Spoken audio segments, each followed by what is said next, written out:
Thanks for joining us. Now, the Attorney General and Minister of Justice, Gloria Ekufo, has been engaging with various stakeholders on the draft bill of the Office of the Special Prosecutor.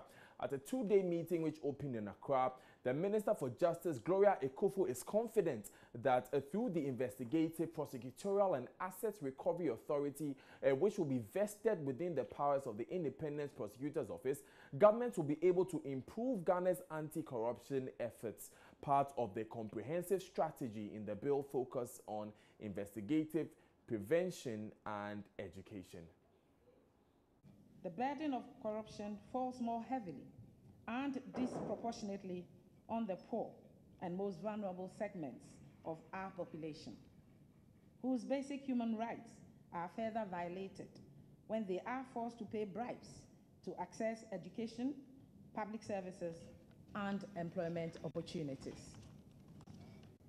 Article 35(8) of the 1992 Constitution obliges the states to take steps to eradicate corrupt practices in order to maximize the rate of economic development and secure the maximum welfare of the citizenry.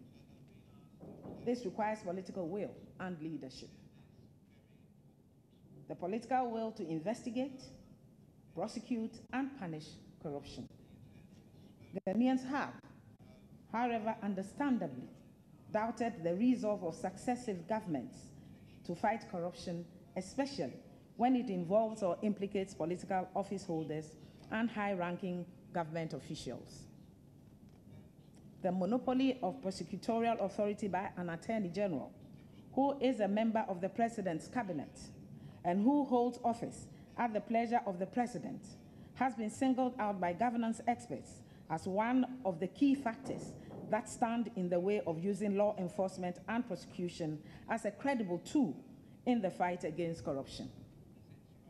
It is against this background that this government proposes to establish by an Act of Parliament the Office of the Special Prosecutor to effectively investigate and expeditiously prosecute specific cases of corruption involving influential public figures and accomplices. The development and passage of a bill to provide the legal framework for the establishment of the Office of the Special Prosecutor, vested with full authority and control over the initiation and conduct of proceedings of corruption cases involving political office holders and high-ranking government officials, devoid of political interference or micromanagement, is a top legislative priority of government. Attorney General Gloria Ekufo there. Now, a participant, Sack Peters, has been given an illustration of some as pertains in certain countries. So I suggest that when this bill goes to Parliament, or if it becomes law, or when it becomes law, there really has to be a very clear definition of how this office relates to the other agencies that are already in existence. So, just to give you an example, and I've mentioned the Serious Fraud Office only because it's an office I know about. You can imagine the arrangements we have in the UK with police forces and various other agencies charged with investigating and prosecuting fraud. What is the relationship there? Well, what happens is this. By a statement of principle agreed between all law enforcement agencies, it takes on cases of particular gravity. And it is agreed by enforcement agencies that serious cases are handed over to the Serious Fraud Office, and they in turn decide whether they are going to take them on. Now, I think you need, with respect, to think precisely what is going to be the remit of this office. Is it going to take all the cases that you might describe as corruption cases from all over the country. And how would that be managed? I suggest, in all probability, you would say, well, we cannot do it in that way. So you must, in my submission, consider within the Act how you are going to define the remit of this office so that everybody in the office knows and everybody in the other agencies know. That was a participant in the stakeholder forum at Movenpick about the office of the Special Prosecutor, Zach Peters. Now, the bulk oil storage transportation company Bost has today put up a spirited defense for its decision to sell off some 5 million liters of contaminated fuel rather than treating it. Policy think tank Africa Center for Energy Policy has questioned the propriety of the agreement entered with a waste oil dealer, saying it could end up on the market and subsequently purchased unknowingly by customers. Bost on May 19 commenced transactions with waste oil dealer Movenpina to sell off the contaminated fuel, a development ASAP is unhappy about.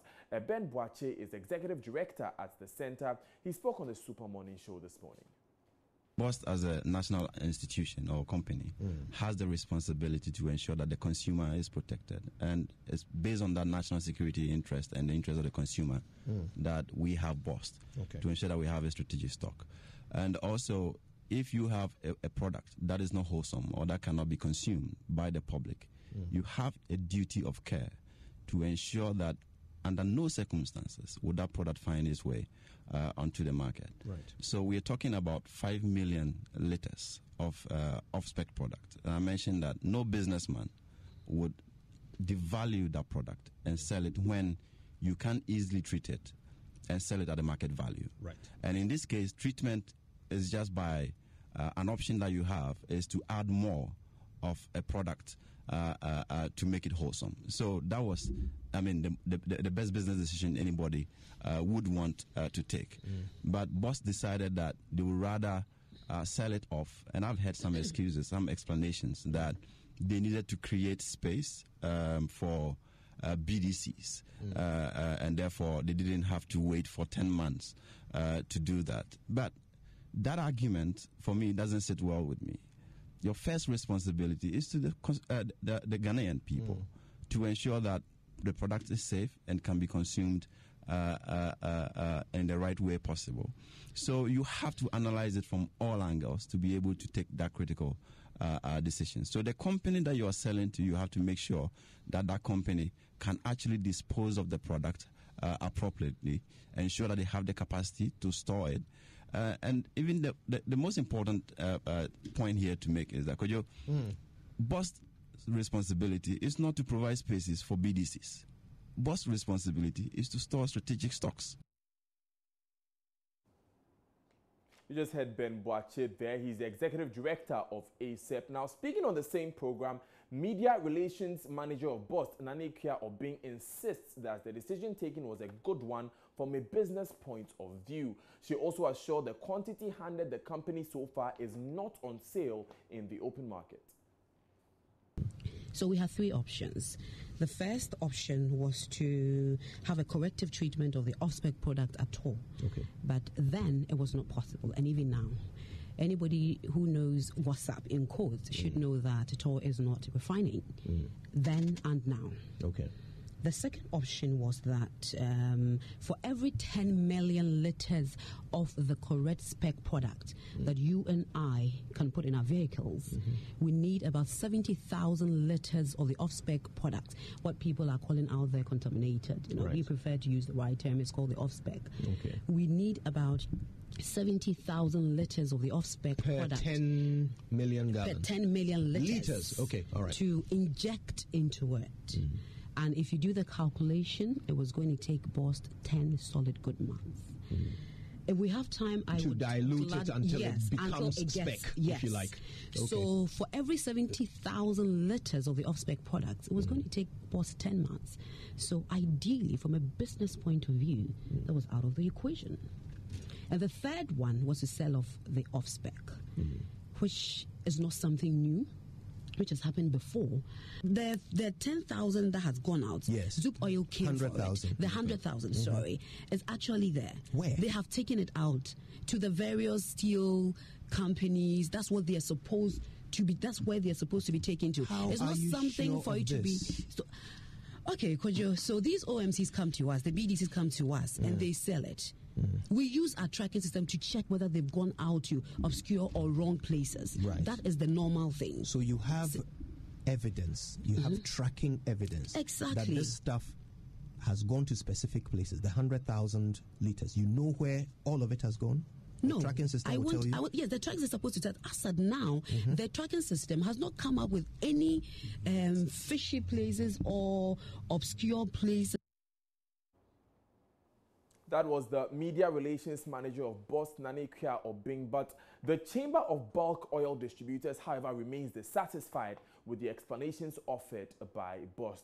CEO Senya Hossi insists the product is on the market. The representation that 100,000, liters has been delivered through Zoop Oil or whatever is absolutely untrue.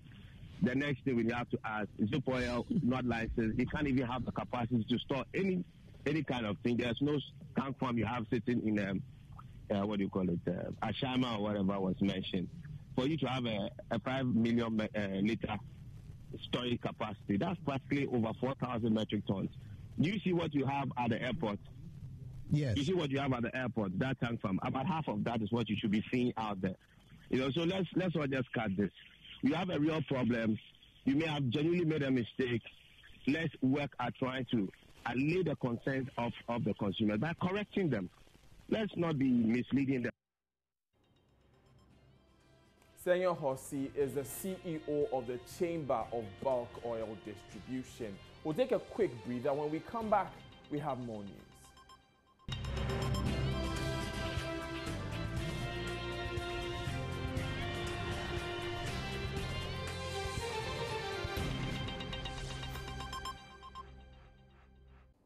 You're welcome back from that short break. Now, all 216 municipal, district and metropolitan coordinating directors have been asked to prepare to be reposted to different areas in the country to improve efficiency in the local government service. That's according to the head of the local government service, Dr. Nana Atuata.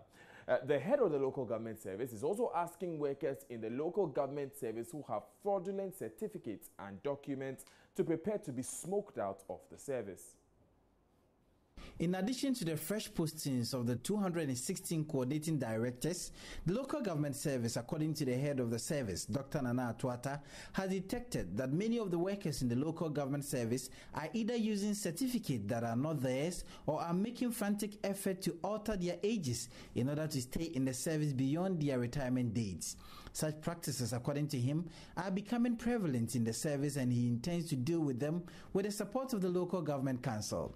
The regulations of the service, according to Dr. Nana Atuata, mandate workers in the service to be posted anywhere in the country in order to share their experiences to deepen the level of local governance in the country.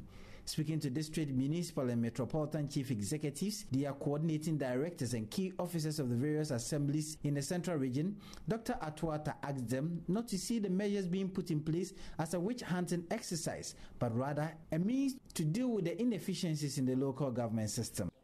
It has a reason. Some coordinating directors who have been at one particular place for 4, 5, 6 years, they see the DCs as Johnny just come. And so we know everything in this area. You are just new, you have just come. And there are times the coordinating directors wouldn't even want to see the chief executives as their bosses because they've been in those areas for quite some time. So we're saying that after the DC's induction, which is coming on just from the 5th to 9th of next month, we'll be reshuffling the 216 Metro Municipal and Coordinating Directors. So that what you have learned in Cape Coast, go and share with somebody in the draft. A number of people, or a number of staff, are working without a relevant certificate.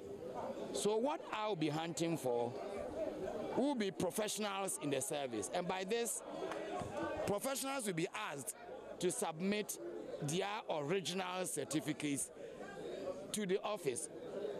for validation.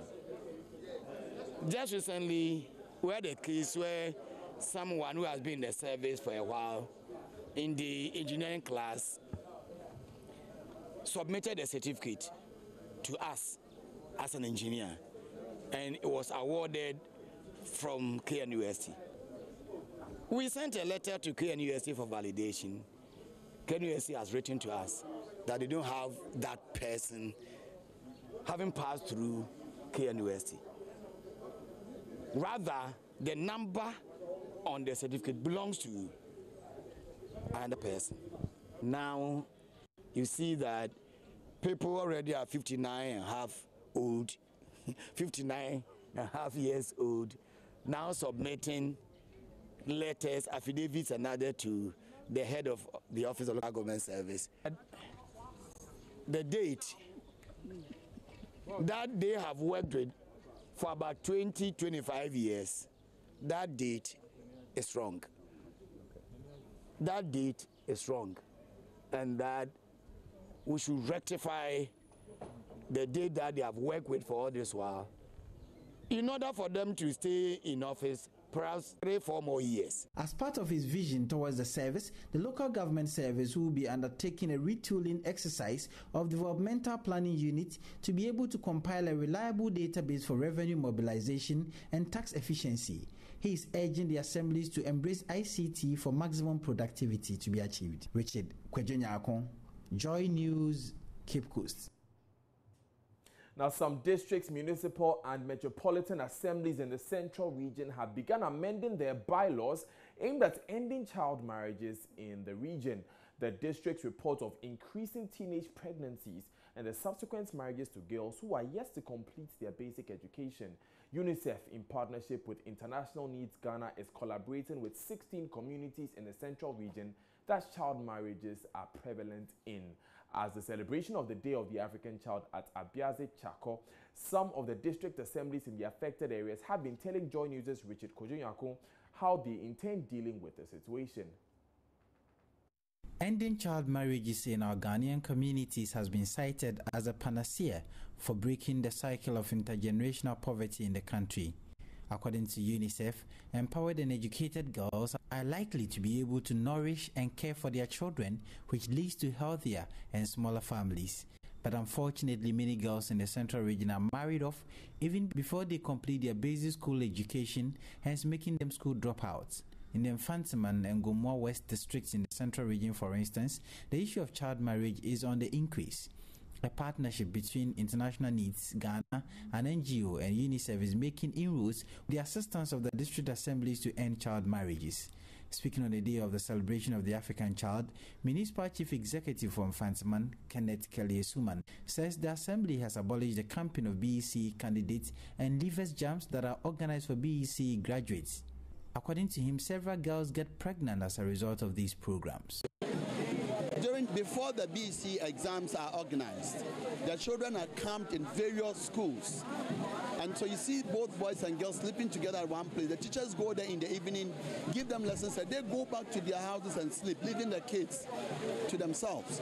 And these things have caused a lot of problems in the municipality. For instance, there was a second cycle school, an SHS school in the municipality, where in 1 year, the Form 1 students that were admitted, 11 of the girls were pregnant.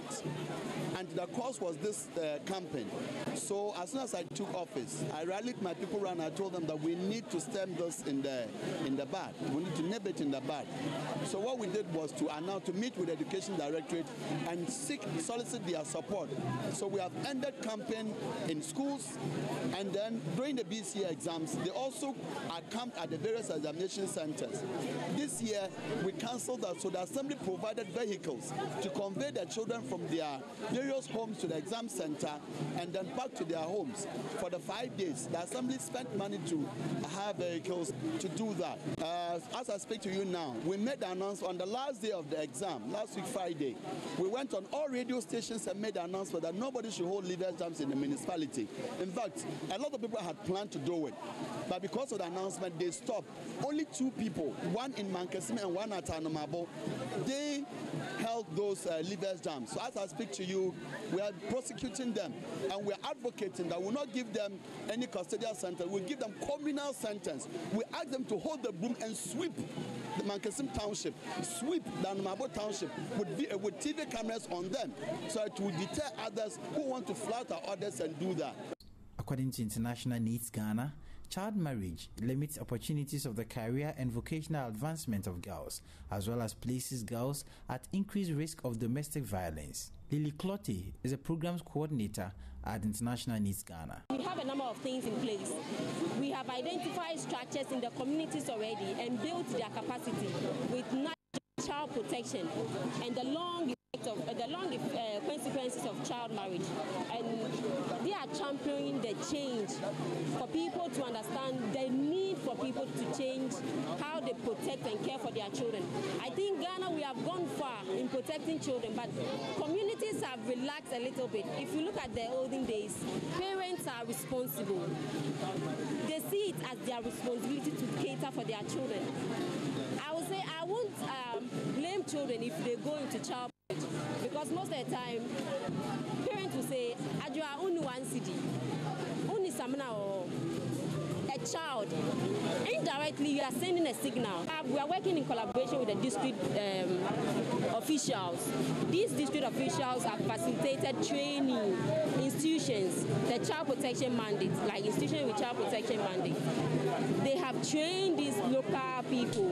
We have the traditional authorities representative. We have representative for the union committee members. We have church reps. We have social groups reps. I hope wherever you are, you're being a responsible parent and you're not forcing your children to go into marriage by asking them for money. But let's go to Zambia now, where President Akufo-Addo has called for the removal of trade barriers and visa concerns to stimulate economic growth among African countries. He is convinced enhanced regional trade will be the surest way out of poverty for the continent. Nana Akufo-Addo, who is on a 3-day state visit to the southern African country Zambia, has been holding talks with leader Edgar Lungu. The Zambian leader Edgar Lungu is hoping to tap into Ghana's experience in the area of mining and agriculture. My colleague Elton John Brobe joins me on Skype with the latest. Welcome, Elton. Great to have you. What more has the president been doing on this tour?